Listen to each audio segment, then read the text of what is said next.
Hello, hello my friends, AmyR here with Prairie Paper and Ink. Welcome back to my face and my card making space and another Halloween video for my Halloween series.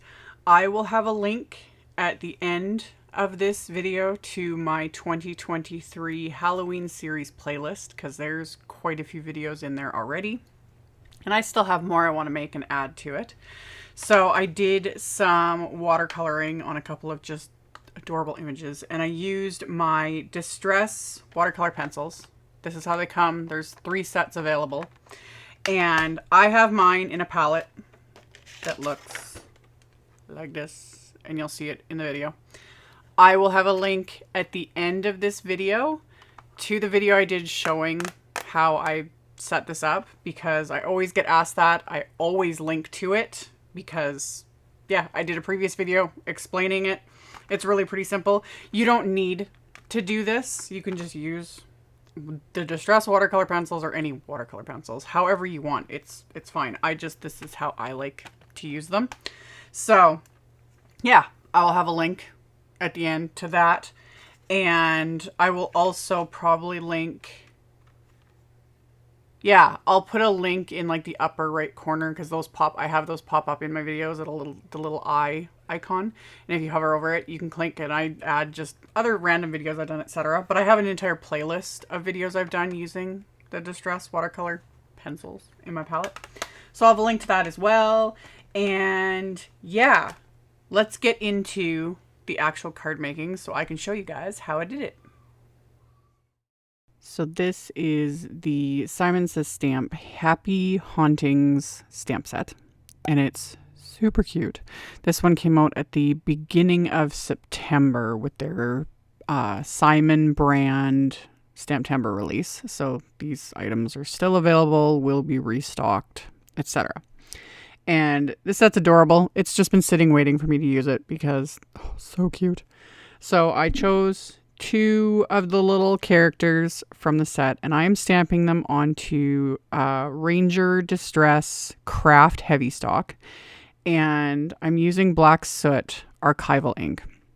I also could have used my VersaFine Claire Nocturne. Either one's going to work. Had to stamp it a few times because KRAFT HEAVYSTOCK, it has a bit of texture to it, not much, but it's got a bit of texture. So anything really detailed, more often than not, you need to, if you want to get all that detailed, you want to stamp it. And I made sure when I stamped these images that I kept everything in my MISTI, like right in the corner. And I left it lined up, and I'll show in a bit after I'm done the coloring. Because I'm going to restamp after. Because the thing with the Distress watercolor pencils is the binder in them and the pigments and everything, it makes them fairly opaque, so they will obscure stamp lines, which sometimes not a big deal. Other times I've shown in videos, I'll heat emboss my images, so then they kind of resist all the things and I don't have to worry about restamping. But this time I was like, no, I'm gonna be extra careful. I'm gonna paint all my images, and then I'll just restamp to get all that detail back when I'm done. So like I mentioned in the intro, I have these watercolor pencils and I put the shavings in the palette. I'm not going to go into that detail. That's all in the other video, linked at the end of this video. But the main reason that I did it is, for me, it's just easier on my hands. And all I do is I have this little Ranger water brush. This is the same one I've been using for, I don't even know how many years. It's been years. But I swirl them in the wells, and because it's wet, if you're using just a regular paintbrush, you would dip that in water, swirl it in the wells. You can also just add a drop of water to each color you want to use. That works too. Whatever floats your boat. And you can also use them just as watercolor pencils. Like, you can scribble them on and then move the color around with a brush. It's just totally up to personal preference. I like the palette because it's so much easier for me to just have all the colors laid out in front of me, and I just go with it. And also, because I know I'm going to get asked, I don't have mine labeled at all. I pretty much know by heart, all the Distress colors and which one's which. And also, I just haven't got around to labeling it yet. So, yeah, it just works. And it kind of is nice because then I just grab, it's like, ooh, I like this color, swirl my brush. Ooh, this color, why not? Swirl my brush. So I've sped this up. It didn't take very long to color these little dudes. And yeah, I really enjoy. I'm going to have to do another video using the other images from this set because like these, look how cute they are. Like they're so cute and they're little accessories. Like I don't know what it is, but that like weird balloon, I love it. I love it. So I just kept going along. I painted each little dragon in a different set of colors. The one, you know, he's kind of green with a little bit of turquoise, and then this guy's a little more blue with a little bit of I used cracked pistachio on his little tummy area. So I just kind of would paint, let it dry a little bit, and then would layer on either a different color or just go in with the same color and add in just a little bit extras here and there. That's also with these watercolor pencils. If you only end up doing one layer, usually you should be just fine. It's not going to really obscure the line art if you stamp something. However, the more you layer, obviously the more layers of like pigment, etc. are sitting on top, and they'll start to obscure things. And again, it's always just going to depend on so many different things. Honestly, these would have been pretty much fine as is, but in real life, like I could tell, like some of the areas I was like, I lost some of that detail. So when I was done coloring, I made sure to put it in the corner of my MISTI again. It's all lined up. And then I inked up the stamps again with that Black Soot Archival ink, and then just stamped them right on top. And that just brings all the detail right back up to the surface. So made sure I got all the little parts, because yeah, they're little teeny tiny wings. Like there's so much detail. So made sure I got all of that. And then I used the coordinating wafer dies, and I taped those into place with just little bits of washi tape. And I've mentioned this in other videos, regardless of what type of tape a person is using, I always tape, you can see, like outside the image. I try not to have any tape going over the image itself.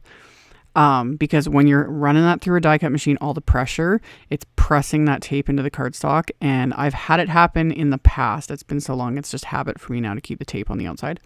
You don't want it because, you know, you go to peel the tape off after you've die cut and it rips or peels up some of the image. Not fun. So then for my backgrounds, these were super quick and simple. I used 2 more panels of KRAFT HEAVYSTOCK. And I'm using 4 different shades of Distress Oxide inks and my Picket Fence paper Pouncers.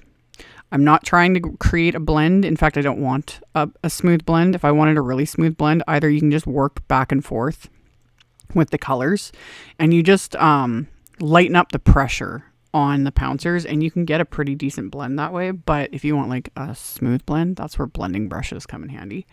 But I didn't want a blend. I wanted that kind of bouncy, rounded look, sort of cloud-like in a sense. Like it just adds, you know, it just adds a little extra something. And as these dry, they'll smooth out a little bit. Obviously not a lot, because I didn't bother, you know, putting in any effort to actually making it smooth, because I didn't want it to. So I used Twisted Citron, Peacock Feathers, Prize Ribbon, and Villainous Potion. And I just kind of pounced them all at an angle. And then once I was happy with it, I cleaned up my work surface, and then I put these in my splat box. And then I'm going to use Harvest Moon mica stain spray. And like I always say, with the mica stains, you need to shake them really, really, really, really well, and then shake them some more. And always check the bottom to make sure that the mica is dispersed through the bottle, especially if you're going to go spray them, because you don't want to like clog the sprayer. But I just shook it up really well, and then took it right off the bottle. Just splattered these all over these backgrounds, which kind of almost looks like nothing for the most part. But the beauty of these is you just let them dry, and then they're shimmery and fabulous and gorgeous. And then after I did that, I was like, these little guys need some shimmery, fabulous gorgeousness too. So I just put a little bit on my work surface, and I just grabbed a little paintbrush, and I painted the innards of that pumpkin with it, and I painted the little buckle on that one's little hat. And then I just took the mica stain spray with the brush and just kind of dotted it here and there onto these little dragons, just to give them that little extra something. And I'll kind of show at the end, you can kind of see the reflect. You can't really see, I could not get the sparkle to show up in this video for the life of me, but it's there, it's pretty, and yeah, you can't go wrong with sparkle and splatter and all the fun things. So I'd added that. And then I pulled out my Simon's Just Batty stencil set. This is one of 2 stencils in the set. This is the one I use the most. And this stencil has been used, you can tell it's all like stained and everything. I've used it in so many Halloween videos. It's one of my favorites. So I applied that over the backgrounds. The mica stain is obviously dry at this point. And I used the Distress Black Opaque paste over the stencil. And then just applied it. I purposely applied it as evenly and thin as possible because that just means it dries faster. Although if you want to, create it thicker and texture and all the things, you totally can. But I wanted this to dry fairly quickly, so I just applied it nice and thin, scraped off the excess, and then immediately cleaned off my stencil and my palette knife, and everything's good to go. And then I decided I wanted to stamp the web image from that stamp set. So I put it on an acrylic block and I inked it up with Simon's white pigment ink. And this is going to stamp much more white. In the end, it's going to be much more subtle because I'm stamping it over oxide inks. So that pigment ink is going to absorb those oxide colors. And it's going to be it'll be a bit fainter, a little more tone on tone, which I was totally fine with. If you want it to stay like white, you would need to make sure everything on your background is dry. Be really, really generous with the anti-static powder, and then you would have to white heat emboss those webs. But I was fine with the tone on tone because I didn't want them to be like stark white. So I stamped them, set them aside to dry, and then I grabbed some black cardstock and a couple sentiments from that same stamp set and lined up the cardstock in my MISTI. I used my anti-static powder tool. I'm going to stamp those sentiments with that same white pigment ink, and then I'm going to coat these with detail white embossing powder.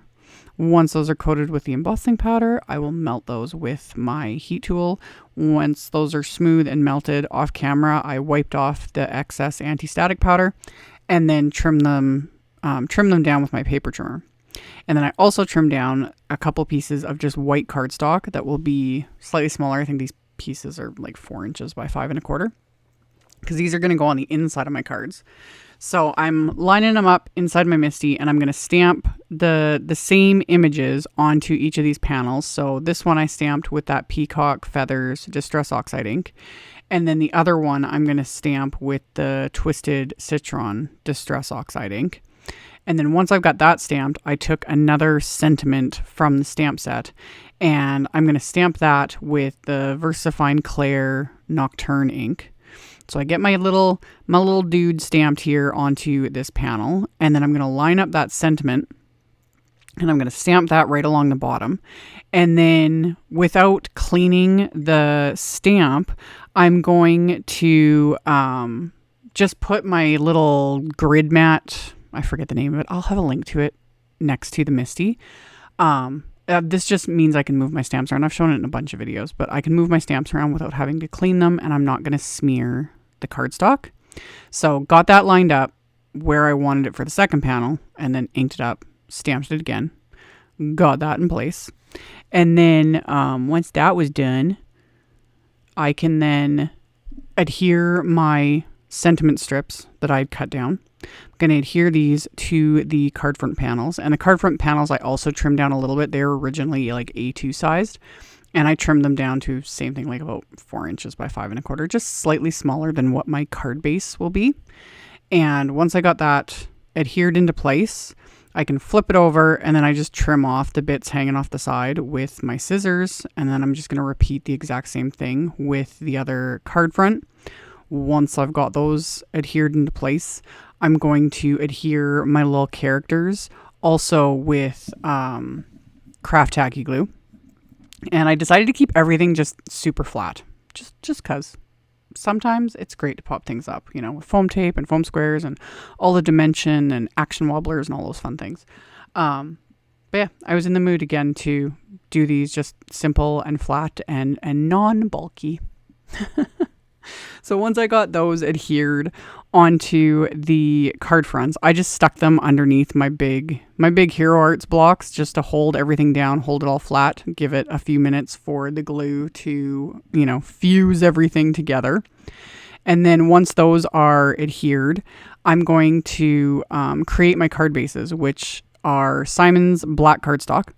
And I just cut the sheet in half lengthwise, and then I'm scoring them at 5.5 inches. So these will be top folding 4 1/4 by 5.5 inch A2 size cards. So that's why I did the white panels for the insides, because my card bases are black. So that gives me somewhere to write to the recipients. And then I adhered the card front panels to the card bases with the KRAFT tacky glue, and then adhered the white cardstock panels for each card to the inside, and the card base just kind of frames it a little bit with that black cardstock, and that was just fun. And yeah, didn't add any bling, anything, because I was gonna, trust me, I was gonna, but then I was like, ooh, I've kept these cards pretty flat. I don't do that very often.